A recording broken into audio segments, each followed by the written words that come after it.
Assalamualaikum warahmatullahi wabarakatuh. Perkenalkan, nama saya Agus Salim SPDI, calon guru penggerak Angkatan 8, berasal dari SD Negeri 16 Kota Makmur, Kabupaten Aceh Utara. Pada kesempatan ini, saya akan melakukan demonstrasi kontekstual modul 3.1, pengambilan keputusan berbasis nilai-nilai kebajikan sebagai pemimpin. Pada kesempatan ini saya telah mewawancarai dua orang kepala sekolah. Yang pertama adalah kepala sekolah SMP Negeri 3 Dewantara, dan satu lagi adalah kepala sekolah SD Negeri 1 Kota Makmur. Untuk lebih jelasnya, mari kita sama-sama menyaksikan video selengkapnya.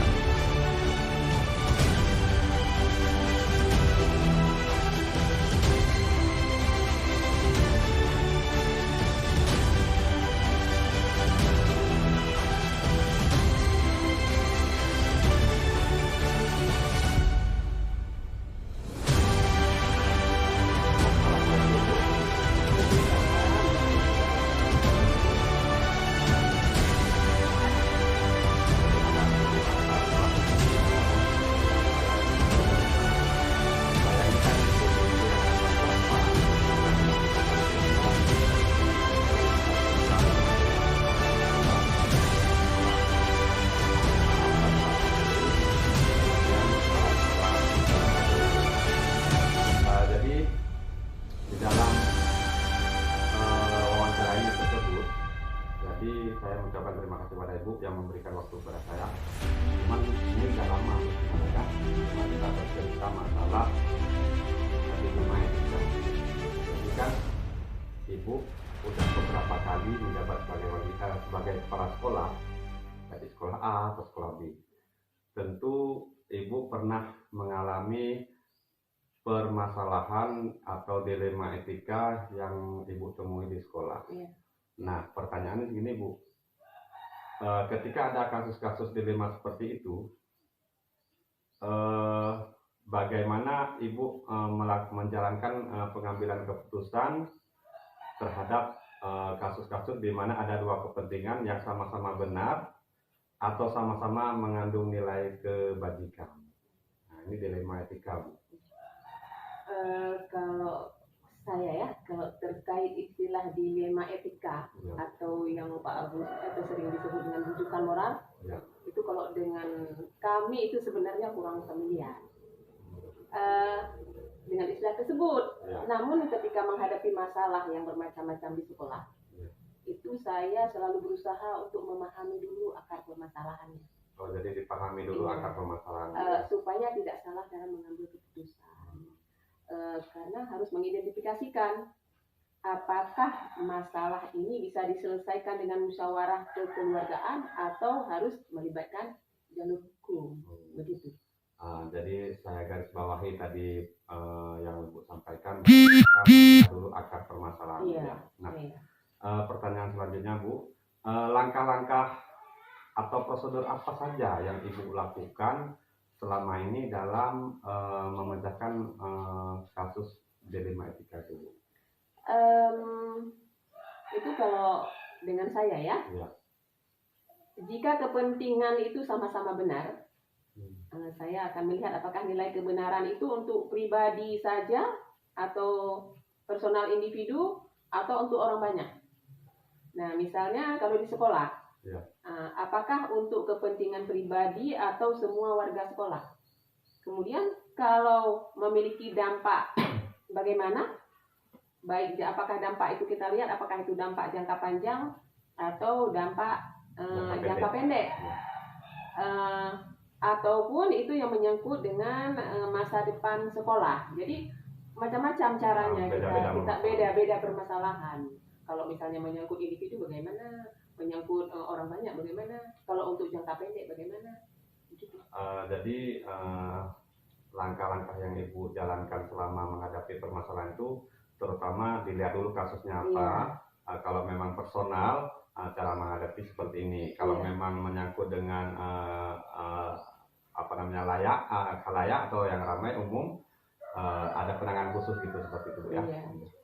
Kemudian hal-hal apa saja yang Ibu anggap efektif dalam pengambilan keputusan, terutama kasus-kasus yang dilema etika ini? Itu kalau sebelum mengambil keputusan, itu akan saya konfirmasikan dulu tuh Pak. Saya konfirmasi dulu kepada yang terlibat dalam sebuah permasalahan. Dikonfirmasikan? Iya, konfirmasikan dulu. Ya. Saya mendengarkan tidak hanya dari satu orang, tetapi saya mendengar juga dari orang lain. Misalnya ketika saya mendengarkan kasus murid ya di sekolah, itu saya tentu akan bertanya dengan siswa yang melihat kejadian. Atau saya bertanya juga kepada guru-guru yang bersangkutan. Kemudian supaya saya mendengarkan kejelasan permasalahan, baru bisa kita ambil keputusan untuk bagaimana proses atau prosedur untuk menyelesaikan. Ya. Berarti kita seperti observasi dulu lah Bu ya. Ya. Kemudian gini juga, setiap permasalahan itu pasti kita melihat yang saya katakan tadi itu ada akar permasalahannya. Nah, kemudian kita bertanya kepada pihak terkait, kemudian kita diskusi dengan orang lain. Selanjutnya itu harus berpikir objektif di dalam mengambil suatu kesimpulan atau keputusan. Gitu. Nah, jadi ini pertanyaan selanjutnya Bu ya. Iya.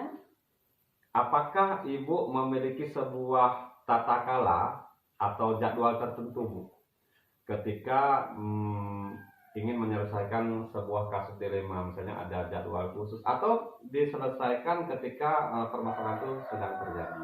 Oh, kalau penyelesaian tuh, kalau bagi saya itu tidak ada jadwal khusus dalam penyelesaian kasus. Tidak ada. Karena apa? Tentu kalau ada suatu permasalahan itu yang harus diselesaikan hari ini. Jadi kita tidak bisa menunggu besok, kita selesaikan hari ini. Ada yang diharuskan segera. Iya, segera. Kemudian tetapi kalau misalnya ada juga permasalahannya yang harus diselesaikan besok, itu kita selesaikan besok. Tapi pokoknya saya juga tidak mau setiap permasalahan itu diselesaikan secara berlarut-larut, nggak boleh. Jadi berarti itu tergantung dulu permasalahan ini mendesak atau tidak. Kalau memang mendesak segera diselesaikan. Jadi nggak ada jadwal khususnya, Pak. Nggak ada jadwal khusus ya. Kemudian Bu, adakah seseorang atau faktor apa saja yang mempermudah Ibu dalam pengambilan keputusan ketika menghadapi sebuah kasus dilema yang terjadi di sekolah itu? Biasanya itu saya akan kalau masalah kedinasan itu pertama saya berkonsultasi dulu dengan pengawas sekolah. Atau misalnya yang menyangkut lebih ke dinas, berarti kan kita harus laporkan ke dinas. Kemudian tapi kalau menyangkut misalnya dengan warga sekolah, itu ada komite sekolah ya, terutama ketua komite, kemudian anggota-anggotanya. Kemudian kalau misalnya tidak menyangkut dengan warga sekolah, tetapi hanya internal guru dengan siswa, maka kita akan dibantu atau saya akan dibantu oleh tanya ke guru-guru dan juga ke siswa. Jadi dari tadi kalau kedinasan itu dengan pengawas sekolah, dengan orang dinas, kalau masyarakat dengan komite sekolah, kalau di internal sekolah dengan guru. Selalu itu Pak. Berarti dilihat dulu permasalahannya dengan siapa. Iya. Jadi menyelesaikan dengan pihak yang mana. Iya, gitu ya. Iya gitu. Kemudian Bu, ada pertanyaan selanjutnya. Dari semua hal yang telah Ibu sampaikan, pembelajaran apa yang dapat Ibu ambil ketika mengambil sebuah keputusan dilema? Nah, kalau itu dalam mengambil sebuah keputusan itu tidak perlu terburu-buru. Kalau saya ya, tapi harus berhati-hati. Kemudian harus bisa berpikir ini masalahnya apa. Kemudian baru ambil keputusan. Tentu kita bisa berkolaborasi juga dengan pihak lain yang bisa mengatasi permasalahan yang sedang kita hadapi. Yang pokoknya harus pakai kata hati-hati. Jadi ketika menyelesaikan ini berarti tidak mengambil keputusan secara mendadak, tapi harus bersikap hati-hati dulu. Dalam mencerna dulu lah Bu ya. Ada pertanyaan satu lagi Bu, di luar daripada pertanyaan ini. Ada nggak ketika Ibu mengambil sebuah keputusan yang menyangkut dilema etika, misalnya di sekolah Ibu, ini kalau kita putuskan tidak enak dengan si A, kalau kita tidak memberikan seperti si B, itu tidak nyaman dengan si B. Ini kita kan menjadi dilema. Ketika kita mengambil sebuah keputusan, kita tidur, tapi teringat dengan keputusan yang kita. Ada nggak permasalahan yang setelah diputuskan itu masih terngiang di dalam pikiran ibu itu? Apakah yang saya putuskan itu benar atau gimana gitu? Gimana Bu pengalamannya? Ada. Itu ada ya masalah-masalah yang seperti itu. Namun kita kalau misalnya di dalam dilema itu yang tadi saya bilang kurang familiar ya, misalnya ada rasa peduli dengan yang satu lagi rasa kasihan. Mungkin kita udah kepeduli, tetapi kasihannya ini bagaimana? Nanti sampai tidur terbawa. Tapi kalau kita ambil yang karena rasa kasihan, nanti yang ini bagaimana? Ada itu. Namun apabila kita sudah memutuskan, karena tadi putusan kita itu harus kita cerna, udah kita kolaborasikan, sudah kita minta pendapat, musyawarah dengan teman-teman guru. Kalau misalnya ada dengan masalah komite, libatkan komite. Jadi kalau misalnya permasalahannya sudah kita putuskan, sudah kita musyawarahkan, walaupun teringat, oh ini nanti sampai terbawa tidur, tapi itu dianggap tidak ada. Jadi gitu Pak Agus ya. Berarti keputusan, walaupun keputusan itu mengandung sebuah dilema ketika kita putuskan, tetapi keputusan itu bukan semata-mata keputusan daripada ibu, tapi sudah dikolaborasikan bersama pemangku kepentingan. Jadi kalau memang keputusan itu ada enak atau tidak, berarti itu bukan keputusan yang artinya berdampak pada kita sendiri. Iya, bukan ortodok dari kita, bukan keputusan kita sendiri gitu ya. Tapi kita udah kolaborasikan dengan orang lain. Jadi terima kasih Bu atas waktu yang Ibu berikan untuk saya. Mudah-mudahan saya pun ingin seperti Ibu bisa memecahkan kasus, terutama kasus dilema, karena sepengetahuan saya juga kasus ini banyak terjadi Bu, di sekolah maupun di lingkungan masyarakat. Jadi mudah-mudahan kita semua dapat memecahkan kasus ini dengan nilai-nilai kebajikan Bu ya. Jadi terima kasih Bu. Assalamualaikum. Waalaikumsalam.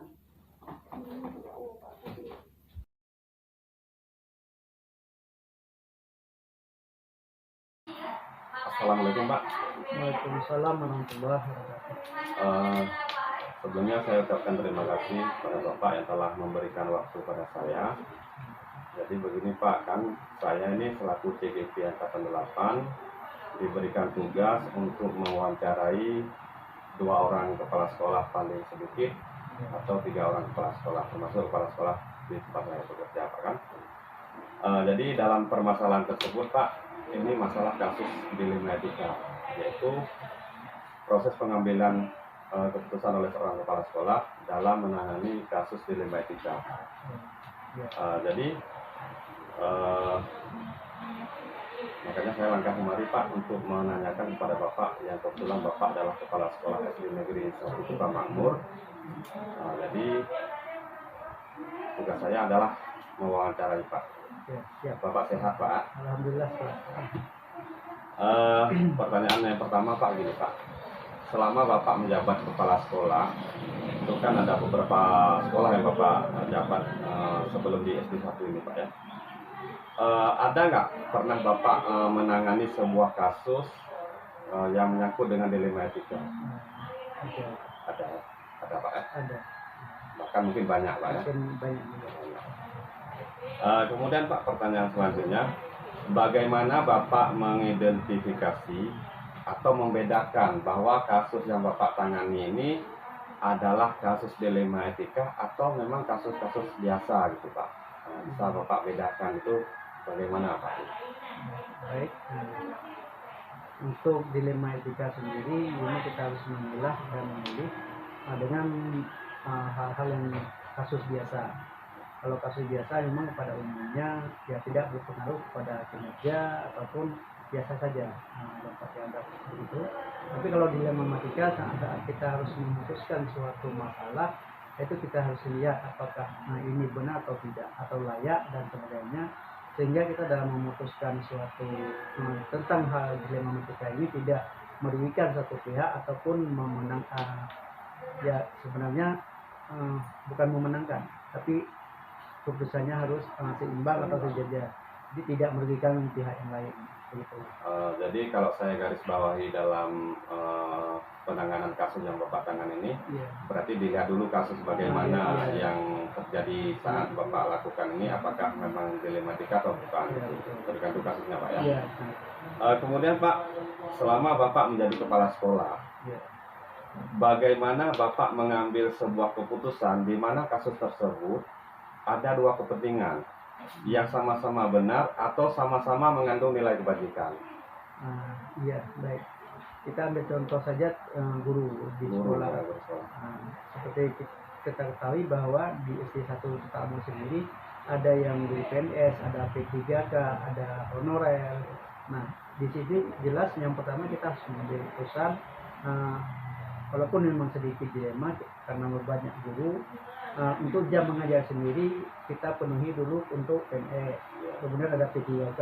Bahkan PNS ini sendiri ini harus prioritas ke guru sertifikasi. Nah, itu jelas harus kita pilihkan. Kemudian di bawahnya ada P3K lagi. Apalagi P3K ini juga sertifikasi. Kemudian bila ada memang kelebihan kelas lagi, kita lihat lagi guru yang honorer. Honorer ini ada juga yang sertifikasi kadang-kadang. Jadi kita ini harus memilih dan memilah untuk tidak saling menyikut orang lain sehingga problem kita juga selesai. Insya Allah gitu. Ini menyangkut dengan pembagian tugas Iya, gitu Pak. itu. Jangan nanti kenapa saya tidak diberikan kelas, tidak jadi ada jam. tidak ada jam, kenapa gitu. Berarti Iya. Bapak mengikuti prosedur seperti Prosedur itu. sendiri gitu. Langkah-langkah apa saja yang biasa Bapak lakukan ketika Bapak menghadapi sebuah dilema etika Pak? Yang jelas kita harus identifikasi dulu masalah dilemanya, ya. Kemudian kita panggil yang bersangkutan, apakah PNS atau P3K, Atau murid sendiri Pak? atau bila ada murid ya tentu kita panggil murid sendiri, dia untuk saling bermusyawarah ataupun kita memang harus ambil tindakan yang jelas menurut kasusnya. Kalau memang kasus jam kita percayakan kepada itu tadi PNS. Kalau memang kasusnya murid, sehingga siswanya juga harus prioritaskan apakah ini layak atau tidak layak atau sesuai tidak sesuai. Jadi kita harus mampu membedakan kejadian seperti itu. Jadi tidak memaksa kehendak, jadi harus ada saling musyawarah dengan baik guru, baik murid ataupun warga sekolah. Jadi langkah-langkahnya berarti Bapak lihat dulu akar masalahnya, berarti kalau memang layak dipanggil muridnya atau gurunya atau siapapun yang terlibat dalam masalah itu Pak. Iya. Kemudian Pak, hal-hal apa saja yang Bapak anggap efektif ketika pengambilan sebuah keputusan dilematika yang efektif Pak? Misalnya kan dalam mengambil ini cara seperti ini yang efektif Pak gitu. Apa misalnya dibentuk rapat dulu atau langsung atau gimana gitu Pak yang efektif gitu Pak? Itu juga tergantung dengan dilemanya sendiri. Oh, dilemanya Pak. Iya, kalau memang itu efektif. Kadang-kadang kita kan mengambil kebijakan juga. Ya. Kalau memang kita tentukan, oh ini memang harus ini, kita laksanakan. Kalau memang tidak sejalan dengan itu, apakah nanti kita berhubungan dengan pengawas sekolah, dengan pengawas pembina, ataupun dengan dinas pendidikan sendiri, misalnya ada hal-hal yang dilematik yang tidak kita dapat selesaikan di sekolah. Tapi kalau memang itu dapat kita selesaikan, maka tindakan kita sebagai kepala sekolah bukan fatal, tapi wajib kita lakukan tindakan bahwa ini harus selesaikan dengan begini. Walaupun kita memang harus saling berhadapan atau memanggil guru tersebut. Para siswa juga demikian. Berarti kalau memang keputusannya ini atau permasalahan yang terjadi di sekolah, Bapak ambil keputusan. Kalau memang berkaitan dengan dinas, kita koordinasi dengan dinas. Koordinasi dulu Pak. Ya. Kemudian Pak Gan, hal apa saja yang menjadi sebuah tantangan bagi Bapak ketika mengambil sebuah keputusan dilematika? Ini juga yang sangat sulit. Kadang-kadang kita begini, nanti seolah-olah kita setelah mengambil keputusan memihak kepada si A ataupun memihak kepada anak ini. Jadi inilah yang harus menjadi pertimbangan kita kepala sekolah. Yang pertama kita lihat dulu kesempatannya ataupun proporsi tersebut. Katakanlah seperti jam tadi, Jadi prioritasnya kepada PNS sertifikasi, P3K sertifikasi, honorer sertifikasi, itu masalah jam. Kalau ada kasus-kasus lain juga, kita memang harus juga memilah dulu. Jadi sehingga nanti keputusan kita tidak memihak satu ataupun memihak kepada orang lain, sehingga kita terkesan memilih teman, memilih gurunya, memilih anaknya, tidak. Demikian. Ini seperti kasus ini pernah kayak gini nampaknya Pak, kalau Bapak ceritakan itu seperti seorang guru ketika diminta oleh kepala sekolah untuk menaikkan anak siswanya itu, padahal anak siswa itu tidak layak untuk dinaikkan. Ketika kepala sekolah mengambil kebijakan, jadi seolah-olah guru ini dikecewa ya. Padahal kan kebaikan untuk anak siswa tersebut Pak ya. Itu jelas. Kemudian Pak, ketika Bapak menangani sebuah permasalahan dilema, ketika itu apakah memang ada jadwal khusus untuk menangani sebuah kasus dilema atau memang prosedur Pak? Atau memang dilakukan secepat mungkin pada saat terjadi itu Pak? Ya, jelas kalau kasus dilema ini, yang pertama setelah kita lihat kasusnya, kita bisa juga diatur jadwalnya. Hari ini terjadi kasus, jadi mungkin besok kita akan duduk rapat bersama, itu terjadwal. Ada juga yang harus memang tiba-tiba harus luruskan, itu juga harus selesaikan hari itu juga. Jadi ada yang tersusun jadwalnya, ada yang memang harus spontan, harus selesai. Kalau tidak, nanti juga bermasalah ke belakangan harinya. Berarti kalau memang kasus Bapak tangani ini memang kasusnya dalam arti harus diselesaikan dalam segera, berarti tanpa jadwal langsung diselesaikan. Berarti kalau memang ada kasus ini bisa diselesaikan besok atau lusa, kita buat jadwal gitu. Ketika Bapak mengambil sebuah keputusan dilema etika ini Pak, kan ada nggak orang yang membantu Pak, yang Bapak percaya gitu, kalau dalam Bapak mengambil keputusan ini kadang ada permasalahan, Bapak konsultasi sama dia atau gimana itu Pak? Itu jelas, kalau memang yang fatal tadi ataupun yang memang harus dilakukan, jelas kita tidak perlu teman ataupun orang lain. Tapi kalau ada kasus-kasus yang memang seperti jam tadi, seperti hal-hal yang terjadi di sekolah, itu jelas kita harus punya teman yang baik untuk sharing, untuk saling membantu, dan juga teman-teman ini bisa memberikan masukan kepada kita, sehingga keputusan kita juga tidak nanti terjadi bermasalah dengan yang bersangkutan. Itu jelas ada. Kalau misalnya contohnya kasus sama murid, apakah dilibatkan wali murid? Itu jelas lah, wali murid juga, wali kelasnya, dan guru-guru yang lain yang tergantung dengan kesiswaan. Kemudian Pak, dari permasalahan yang Bapak hadapi selama ini dalam pemecahan kasus dilema etika, kira-kira Pak, apa yang Bapak dapat petik dari penanganan kasus tersebut? Iya jelas. Yang pertama masalahnya selesai, itu jelas. Yang kedua, kita juga lebih dewasa lagi dalam memutuskan sesuatu, sehingga tidak saling menyalahkan orang ini atau teman kita. Jadi teman-teman juga tidak melihat kita bahwa bapak kepala sekolahnya pilih kasih, tidak. Jadi sehingga ada penyamasannya. Nah Pak, ini yang terakhir Pak. Jadi kan ketika kita mengambil sebuah keputusan, ini keputusan yang kita putuskan pada hari tersebut, ketika itu kita pulang Pak, pulang ke rumah kan tidur. Ketika kita tidur ini, kita terbayang lagi keputusan tersebut Pak, sampai kita nggak bisa tidur. Pernah nggak Bapak ngalami seperti itu? Kalau masalahnya terlalu berat itu, ataupun kasusnya yang memang berat-berat, itu memang sering kita alami seperti itu. Kalau kasusnya kecil mungkin selesai, itu tidak ada masalah. Tapi yang kasusnya agak sulit, itu memang terbawa sendiri. Sambil minum terbawa, sambil makan juga mungkin. Apalagi nanti lagi tidur, itu pasti akan ada rasa nggak enak. Ada rasa nggak enak. Apakah keputusan saya tadi salah atau gimana, itu pasti ada. Namanya juga manusia. Walaupun keputusan itu telah dimusyawarahkan gitu, telah tertulis, telah selesai. Tapi kadang-kadang kita juga apakah keputusan tadi benar, atau layak kita putuskan begini, apakah dia tersinggung atau tidak. Tapi di tatap muka tadi dia tidak menampakkan Pak ya. Tidak menampakkan lagi gitu. Jadi kalau saya pikir gini Pak ya, susah jadi menjadi kepala sekolah Pak ya. Sangat sulit. Sangat sulit. Karena gini Pak, saya berpikir gini, ketika menjadi kepala sekolah itu banyak kali masalah yang harus dituntaskan, banyak sekali masalah yang harus diselesaikan.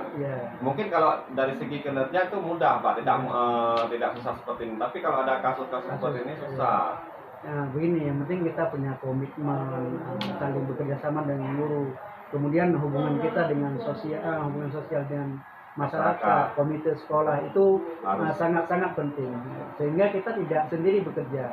Jadi apapun masalah yang kita hadapi, yang ringan jadi selesai, yang berat jadi ringan, itu akan bisa kita hadapi bersama. Jadi sehingga tidaklah terlalu sulit, sehingga kita mampu mengembangkan sekolah, mengembangkan guru, sehingga peningkatan dunia pendidikan sendiri, terutama siswa, insya Allah meningkat dan selesai.